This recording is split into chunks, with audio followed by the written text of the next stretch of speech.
किसान साथियों, जो एक बेर का पौधा है, इसमें हमने ग्राफ्टिंग की थी।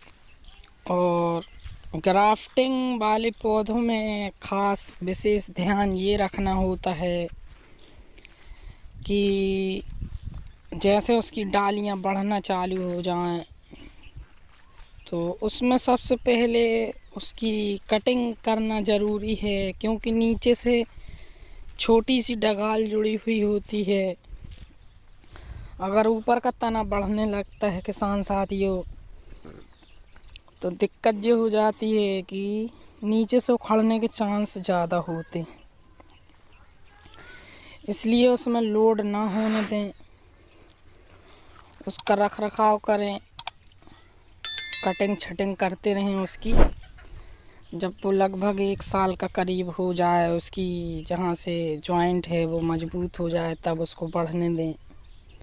क्योंकि स्टार्टिंग में ही अगर वो बढ़ जाएगा और वह चांस अगर पानी गिर जाता है या ओस ज़्यादा पड़ जाती है, तो पत्तों में लोड होने के कारण जो उखड़ भी सकता है। वो पहले 1-2 पौधे मेरे बिगड़ गए हैं, क्योंकि मैंने सुबह देखा कि पानी गिर गया रात में, तो वो पूरा उखड़ के नीचे डला था।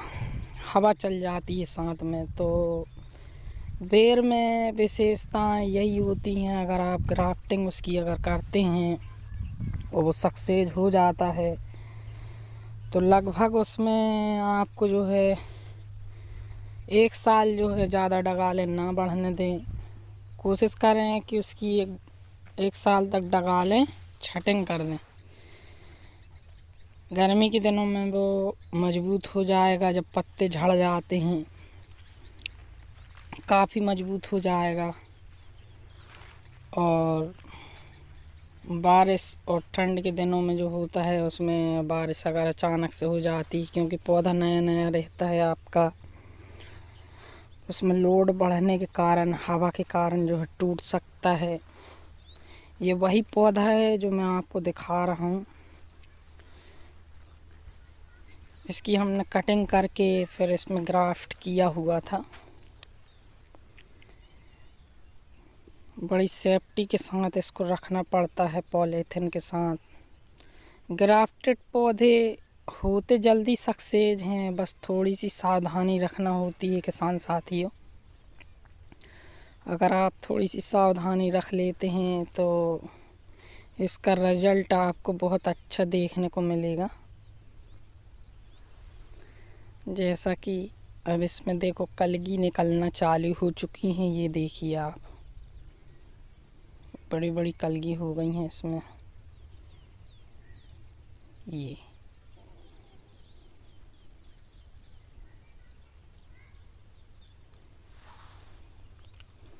तो किसान साथियों, ग्राफ्टेड पौधे का थोड़ा सा ख्याल रखना चाहिए। जो धीरे धीरे बढ़ना चालू हो गया है उसका,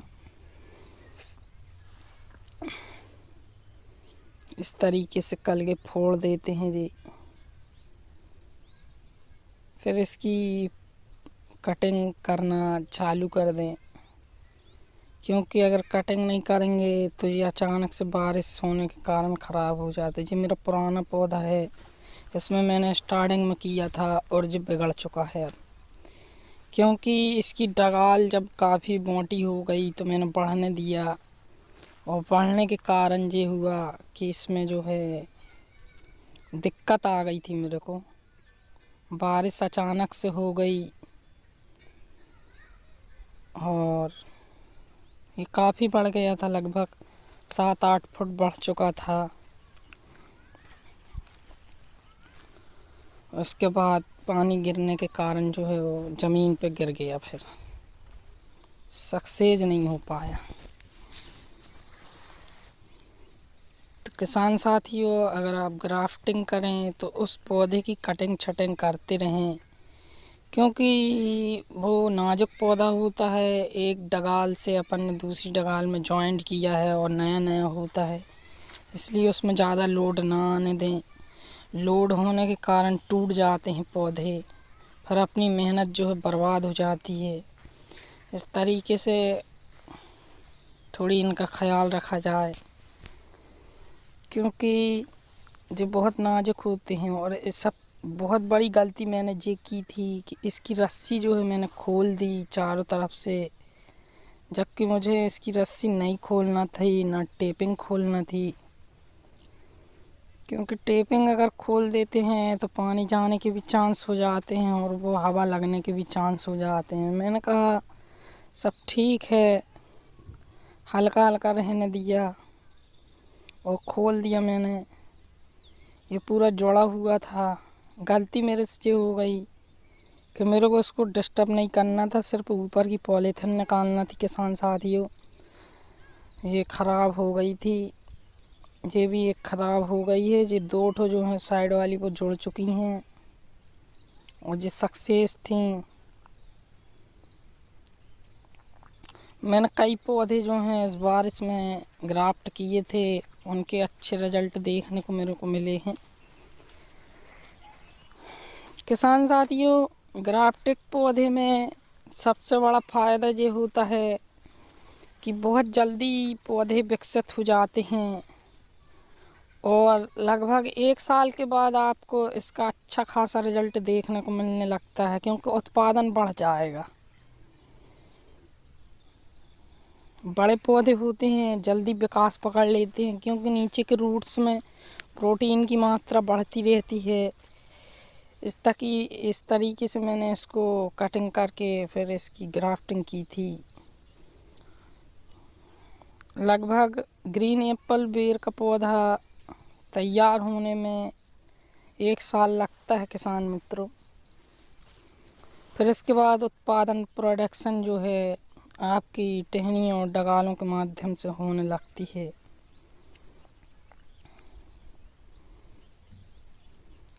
ये फ्लावरिंग का टाइम का है और बहुत अच्छा पौधा था हमारा ये। ऐसे बहुत से पौधे हैं, क्योंकि मेरे पास काफ़ी बगीचा ही लगा हुआ है बेर का। सबसे बड़ी समस्या ये आती है कि पौधे में जब लोड बढ़ने लगता है तो दिक्कत ये हो जाती है, डगाल टूट जाती है इनकी। इसलिए इनको थोड़ा ग्रीन और जब खाने योग्य हो जाए तो तोड़ लेना चाहिए, कुछ वज़न कम हो जाता है इनका। और बड़े पौधों में जो ग्राफ्टिंग करते हैं अपन, उसमें भी एक समस्या यही आती है।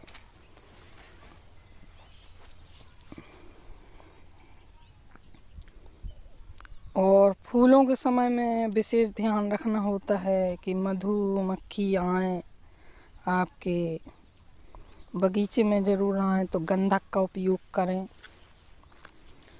जैसा कि अगर गंधक का आप धुआं कर देते हैं तो इसमें फ्लावरिंग के अधिक चांस रहते हैं और फल उपज ज़्यादा मिलने की संभावना बन जाती है। जो 12 महीने की एक फसल होती है।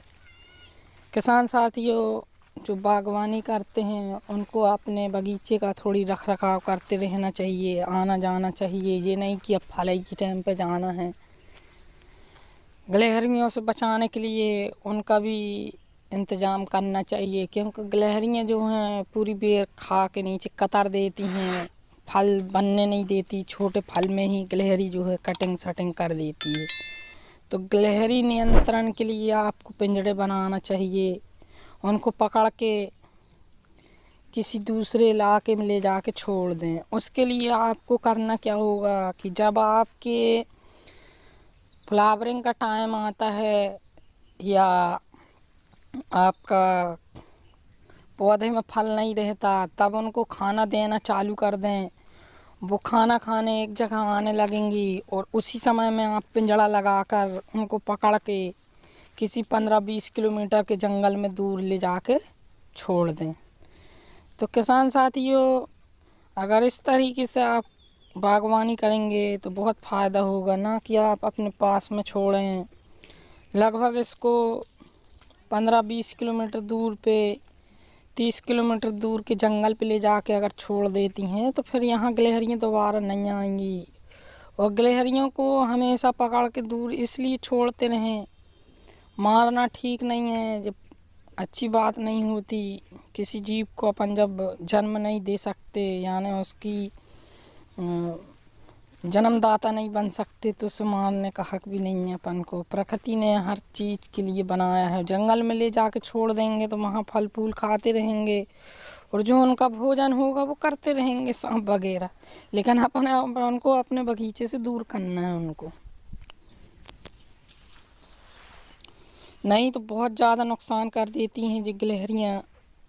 गिलहरियों का जब नुकसान होता है तो किसान साथियों बड़ी विपदा ऐसी आती है कि आप सवेरे देखेंगे तो 10-10, 15-15 वो एक तो खाती कम है, कुतर के ज़्यादा फेंकती हैं। तो इसलिए किसान साथियों दिक्कत बहुत ज़्यादा हो जाती है। फल बढ़ भी नहीं पाते और कुतर के फेंक देती है। अगर थोड़ा बहुत खाती तो बात अलग, फेंकती ज़्यादा हैं। बंदरों के जैसे ये नुकसान करती हैं।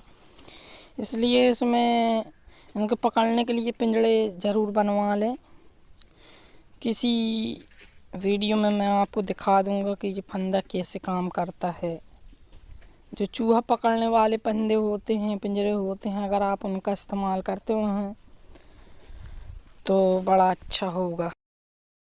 पेड़ की बागवानी करें किसान साथियों तो कुछ बकरियां ज़रूर रख लें, क्योंकि अपन जो काटते हैं, कटिंग छटिंग करते हैं, वो पत्ती आकर फेंकना तो है। अगर आपके पास एरिया बड़ा है तो 8-10 बकरियां ज़रूर रख लें। वो एक शॉर्ट बिजनेस हो जाएगा, पत्ती भी खाती रहेंगी अपनी बकरी, 1 से 2 काम हो जाएगा। क्योंकि बकरियां रहेंगी तो आपको पत्ती कटिंग छटिंग करना ही होगी। तो जो ज़्यादा लटक गई है, दाएँ बाएँ भाग रही हैं, डगाल है, उनको काट के आप अपनी बकरियों को खिला सकते। किसान साथियों बागवानी में फ्लावरिंग, कटिंग छटिंग एवं इसका रख रखाव जो है करना होता है। लेकिन बागवानी एक अच्छी खेती मानी गई है। इसमें ज़्यादा टेंशन नहीं रहता है। इसका सीज़न जब आता है तभी थोड़ा सा सतर्क होना रहता है। बागवानी में पौधे एक बार अगर आपके सेट हो जाते हैं और बड़े पौधे तैयार हो जाते हैं तो बस आपको तैयारी करना होता है कि बचाने के लिए। जैसे गिलहरियों का प्रकोप, अब जब बादल और बारिश होती है तो उसके लिए तो अपन कुछ कर नहीं सकते। तो उस समय के लिए आपको जो है बकरियां पाल लेना चाहिए कि अगर कोई दफ़े आपका बगीचा सक्सेस नहीं हो पाया तो आपको ज़्यादा दिक्कत ना हो। इस साल अगर फल नहीं आए तो आप फिर से प्रारंभ कर सकें और बकरी, मुर्गी इत्यादि का पालन कर लें। अगर आप उसी बगीचे में रहते हैं तो और अच्छा है, और कहीं और रहते हैं तो फिर वहाँ से कटिंग छटिंग करके आप वहाँ भी ले जा सकते हैं जहाँ से आपका बगीचा है। पर कोशिश करें कि बगीचे में ही इनका रहवास बनाया जाए और आपको भी वहीं रहना चाहिए। इससे आपकी नज़र में हमेशा पौधे की देखभाल भी बनी रहेगी और मुर्गा मुर्गी हैं या बकरा बकरी है, इनका काम भी चलता रहेगा। अगर इसकी खेती आप लगभग 5 एकड़ में कर लेते हैं तो किसान साथियों बहुत अच्छा मुनाफा मिलेगा।